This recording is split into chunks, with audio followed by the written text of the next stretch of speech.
Menjelang HUT Kemerdekaan Republik Indonesia, para penjual yang menjajakan mainan Telok Abang di kawasan Jalan Merdeka, Kota Palembang sudah mulai ramai.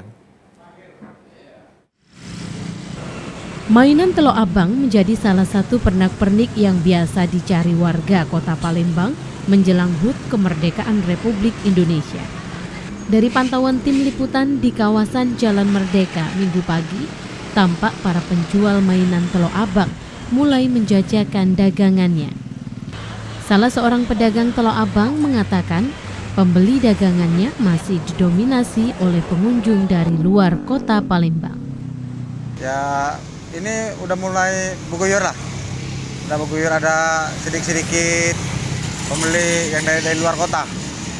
Untuk dalam kota ternyata belum kayaknya ada penampakan. Yang rame-rame dari luar kota aja. Dari Bengkulu, dari Lampung, dari Jakarta. Banyak lah, udah berguyur. Sementara salah seorang pembeli mengatakan dirinya sengaja membeli mainan Telok Abang agar dapat dilestarikan ke anak-anaknya. Biar melestarikan budaya 17-an orang Palembang biar tidak hilang kayak itu. Nah Kak, dulu zaman kecilnya suka dibeliin ini. Jadi biar adik-adik kecil ini anak-anaknya biar dia tahu ini tradisinya 17-an kalau di Palembang. Mainan Telok Abang yang dijual tersedia dalam berbagai bentuk seperti kapal laut, speedboat, dan pesawat terbang. Arwimur Rahman, TVRI Sumsel melaporkan.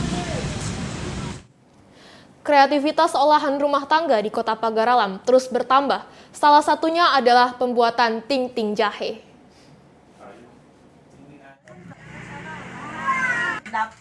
Ting-ting jahe atau permen jahe merupakan salah satu olahan rumah tangga yang bermanfaat untuk menghilangkan mual atau mabuk saat naik kendaraan.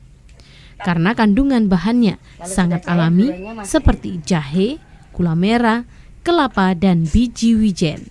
Sri Muryati, warga Kelurahan Sidorejo, Kecamatan Pagaralam Selatan, merupakan pembuat makanan olahan permen jahe.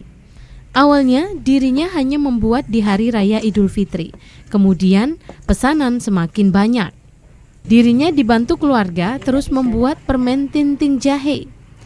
Bahan bakunya cukup banyak ditemukan di Kota Pagaralam.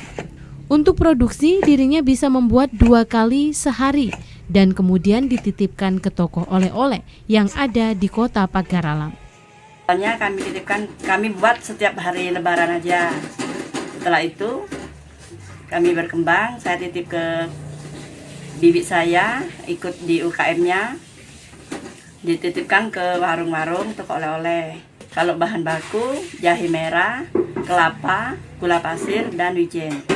Kalau bahan-bahannya alhamdulillah, kalau sampai saat ini lancar ada di Pagaralam.